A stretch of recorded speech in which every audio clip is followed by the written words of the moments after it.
Welcome to திவாடெக் Tamil. நாம் இன்றைக்கி பார்க்க போகிற மேட்சோட ரிவ்யூ வந்து கேகேஆர் வெர்சஸ் எம்ஐ. நேற்று நடந்து முடிஞ்ச இந்த மேட்ச்சில் Mumbai Indians batting performance and bowling, கேகேஆரோட பேட்டிங் பர்ஃபார்மன்ஸ் அண்ட் பவுலிங்கோட சின்ன அனாலிசிஸ் மட்டும்தான் பார்க்க போகிறோம். ஹர்திக் பாண்டியா டாஸ் வின் பண்ணி பவுலிங் எடுத்தார். Good decision. வான்கடே ஸ்டேடியத்துக்கு ஒரு டார்கெட் என்னென்னு தெரிஞ்சதுன்னா அதை பிக்கப் பண்ணுறதுக்கு ரொம்ப ஈஸி. சைன் பேட்டிங் பண்ணுறது குட் டெசிஷன். இது பாண்டியா எடுத்தது. கேகேஆர் பேட்டிங் பண்ணுவாங்க. கேகேஆர் ஃபஸ்ட்டு பேட்டிங் பண்ணாங்க. பேட்டிங்கில் வந்து கேகேஆர் சைடில் வந்து நரேன் உள்ளே வந்தார் மொயின் அலிக்கு பதிலாக. ஓகே, கேகேஆர் ரொம்ப ஸ்ட்ரகிள் பண்ணாங்க. ஏன்னு தெரியல.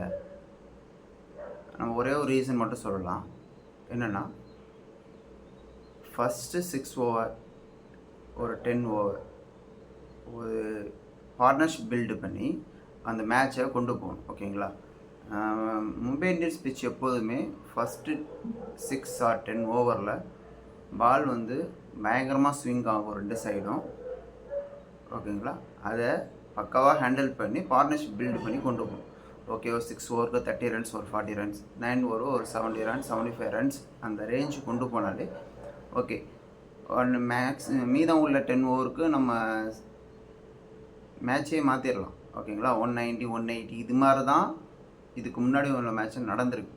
ஆனால் அதை யூஸ் பண்ணாதவங்க அந்த மேட்சை கண்டிப்பாக தோற்றுருக்காங்க. ஓகேங்களா?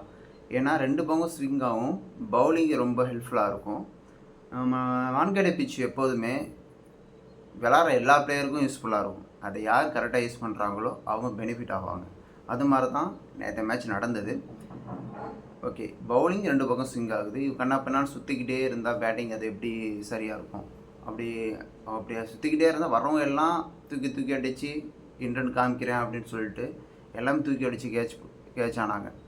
இதுதான் கேகேஆர் பண்ண மிகப்பெரிய தப்பு. ஒரு பார்ட்னர்ஷிப் பில்டு பண்ணுறதுக்கான ஒரு வாய்ப்பை அவங்க ஏற்படுத்திக்கல. அப்படிங்கும் பொழுது இந்த மேட்ச் தோக்குறதுக்கான ரீசன் அதுதான் கேகேஆர். ஆனால் இதை சாதகமாக ரொம்ப பயன்படுத்திக்கிட்டு மும்பை இந்தியன்ஸ், அவங்க கோட்டை மும்பை இந்தியன்ஸ் வந்து அவங்களுக்கு தெரியும் அந்த பிச்சில் என்ன எப்படி பண்ணணும்னு. அதை சரியாக பயன்படுத்தினாங்க. இதில் ரொம்ப முக்கியமான விஷயம் என்னென்னு பார்த்தீங்கன்னா, விக்னேஷ் புத்தூர் உள்ளே வந்தார். திரும்ப வில் ஜாக்ஸ் திரும்ப உள்ளே கொண்டு வந்தாங்க பவுலிங்கில். அது இல்லாமல் அஸ்வினி குமார் அப்படின்ற ஒரு லெஃப்ட் ஆர்ம் ஃபாஸ்ட் பவுலரை கொண்டு வந்தாங்க. செம டேலண்ட் அவர்கிட்ட. லென்த்தும் சரி, பவுன்ஸும் சரி, பேஸும் சரி செமையாக இருந்தது. மும்பை இந்தியன்ஸுக்கு இன்னொரு பவுலர் கிடச்சிருக்காருன்னு தான் சொல்ல முடியும். அவர் அடுத்த மேட்ச்சில் எப்படி பெர்ஃபார்மன்ஸ் பண்ண போகிறாருன்னு பார்க்க ரொம்ப எக்ஸைட்மெண்ட்டாக இருக்குது. அவரோட பேஸும் சரி, ரசலுக்கும் சரி, அவங்க ரஹானேக்கு போட்ட ஒரு ஃபுல் லென்த்தும் சரி செமையாக இருந்துச்சு. அவர் இந்த பிச்சில் தான் அவர் சரியாக வருவார்னு சொல்லிட்டு இறக்கி விட்டுருக்காங்க. ஓகேங்களா? நல்லா போட்டிருந்தார். அவரை ஹேண்டில் பண்ண முடியலை. 4 விக்கெட்ஸ் எடுத்திருந்தார். ஓகேங்களா? அதே மாதிரி Deepak Chahar, Trent Boult power பிளேலேயே 4 விக்கெட் எடுத்திருந்தாங்க. அதுதான் முக்கியமான ரீசனாக அமைஞ்சது மும்பை இந்தியன்ஸ் வெற்றிக்கு. அந்த டார்கெட்டை ஒரு சின்ன டார்கெட்டாக ரெஸ்ட்ரிக்ட் பண்ணுறதுக்கு. ஓகேங்களா? ஒரு ஒரு ப்ரீ பிளான்டு இல்லாமல் அவங்க என்ன பிளான் பண்ணாங்கன்னு தெரியல. ஒரு பிளானே இல்லாத மாதிரி தான் அது அமைஞ்சது. ஏன்னா பெரிய டோட்டல் அடிக்கணும் மும்பை இந்தியன்ஸ் பிச்சு, வான்கடேன்னா பெரிய டோட்டல் அடிக்கணும் அப்படிங்கிற ஒரு மைண்ட் செட்லேயே வந்தாங்க. அது அவங்களுக்கு சரியாக அமையலை. நெக்ஸ்ட்டு வந்து மும்பை இந்தியன்ஸஸ் வந்தது. நம்ம ரொம்ப எதிர்பார்த்தோம் ரோஹித் சர்மா திரும்ப ஃபார்முக்கு வருவார் எதிர்பார்த்தோம். ரோஹித் சர்மா எப்போவுமே மும்பை இந்தியன்ஸ் வரும்பொழுது பதுங்குறாரு, இந்தியன் டீம் வரும்போது பாயிறாரு.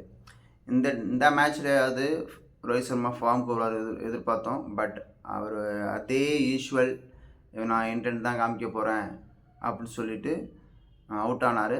பட் ரிக்கல்டன் ஃபஸ்ட்டு 2 மேட்ச் சரியாக விளையாடலை. 3ஆவது மேட்ச் வந்து ஒரு 7 knock 61 அடித்தார் நினைக்கிறேன். ஓகே. பட் சூரியகுமார் யாதவ் செம ஃபினிஷிங் கொடுத்தாரு. மும்பை இந்தியன்ஸ் ஈஸி டார்கெட்டாக இந்த மேட்ச் அமைஞ்சது. பவுலிங் கேகேஆர் பவுலிங் சைடு போகும்பொழுது கேகேஆர் பவுலிங்குமே செமையாக நல்லா போட்டாங்க. ஓகேங்களா, மும்பை இந்தியன்ஸுமே நல்லா பவுலிங் போட்டாங்க, கேகேஆருமே நல்லா பவுலிங் போட்டாங்க. பவுலிங் ஃபாஸ்ட் பவுலரு செம்ம இம்பேக்ட்ஃபுல்லாக இருந்தது. பட் அந்த பேட்டிங் அதை யூட்டிலைஸ் பண்ணிக்கலை. அதுதான் இந்த மேட்சோட விஷயம். ஓகேங்களா, மும்பை இந்தியன்ஸ் பவுலிங்கை கேகேஆர் பேட்டிங் எப்படி ஹேண்டில் பண்ணாங்க, கேகேஆர் பவுலிங்கை மும்பை இந்தியன்ஸ் பேட்டிங் எப்படி ஹேண்டில் பண்ணாங்க, இதுதான் அந்த மேட்சோட வெற்றி தோல்விக்கான முக்கிய அம்சமே. அப்படி பார்க்கும் பொழுது இதை நான் முன்னாடியே சொன்னேன், ஃபஸ்ட்டு 6 ஓவரில் யார் நல்லா ஹேண்டில் பண்ணுறாங்களோ அவங்க தான் வான்கடை பிச்சில் வின் பண்ண முடியும். அதுதான் நேற்று நடந்துச்சு. மேட்ச்சில் ஒரு சிறப்பு அம்சமாக என்ன பார்க்கணுன்னா, விக்னேஷ் புத்தூர், அஸ்வினி குமார், வில்ஜாக்ஸ் 3 பிளேயரையும் உள்ளே கொண்டு வந்து அஸ்வினி குமாரை பெர்ஃபார்ம் பண்ண வச்சு, ஓகேங்களா, அவர் ஆல்ரெடி பஞ்சாப் டீமில் விளாண்டவர், லோக்கல் லீக்கில் அவரை ஸ்கவுட் பண்ணி கொண்டு வந்து இந்த மேட்ச்சில் அவருக்கு ப்ராக்டிஸ் கொடுத்து இந்த மேட்ச்சில் உள்ளே இறக்கி விட்டுருக்காங்க. இறக்கி விட்டு பெர்ஃபார்மன்ஸும் பண்ணியிருக்காரு. இது மாதிரி நிறைய டைம் மும்பை இந்தியன்ஸ் பண்ணிக்கிட்டே இருக்காங்க. இது அவங்களுடைய ஃப்ரான்ச்சைஸ்க்கே ரொம்ப ஹெல்ப்ஃபுல்லாக இருந்திருக்கு. ஓகேங்களா, இது மாதிரி எல்லா டீம் பண்ணுறாங்களா அப்படின்னு பார்த்தா இப்போ எல்லா டீம் பண்ண ஆரம்பிச்சிருக்காங்க. பட் பெரிய அளவில் பண்ணலை. வேறு வழி இல்லாமல் ஆளை உள்ளே இறக்குனது கிடையாது. எப்போவுமே எல்லா சீசனுமே ஒவ்வொரு பிளேயரை உள்ளே கொண்டு வந்துட்டுருக்காங்க.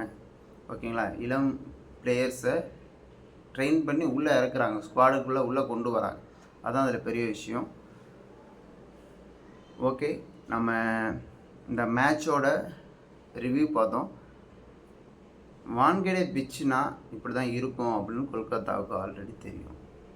ஓகேங்களா, அதை ஏன் அவங்க ஒரு சரியாக அவங்களுக்கு ஹேண்டில் பண்ணிக்க முடியலை அப்படின்னா எங்கேயோ ஒரு பிரச்சனை இருக்குது. அது அவங்க பேட்டிங்லேயும் சரி பவுலிங்லேயும் சரி. ஓகேங்களா, அதை அவங்க சரி பண்ணிட்டு நெக்ஸ்ட் மேட்ச்சில் அதை மாற்றுவாங்களா அப்படின்னு நம்ம பொறுத்து பார்க்கலாம்.